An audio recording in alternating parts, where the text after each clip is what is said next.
Binisita nga pala namin ang bagong bukas na coffee house na pagmamay-ari ng isa sa aking mga high school classmate, ang DC's Coffee House, na matatagpuan sa Avery Square Plaza, Santa Rosa 1, Marilao, Bulacan.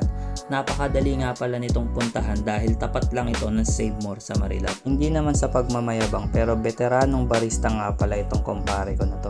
Masaya din ako tuwing nakikita ko na yung mga kaibigan at kakilala ko ay nagninegosyo. Matagal ng barista yung kumpare ko na to na si Cyril, kaya naman masayang masaya rin ako na nandito na siya sa Pilipinas para magnegosyo kasama yung pamilya niya.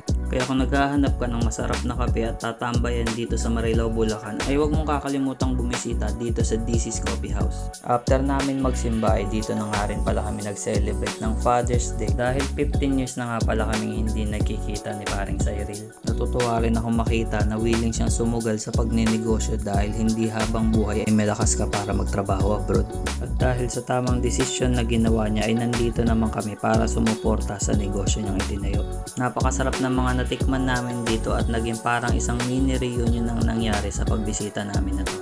Sana'y lumaki pa at dumami pa ang branch mo, kaibigan.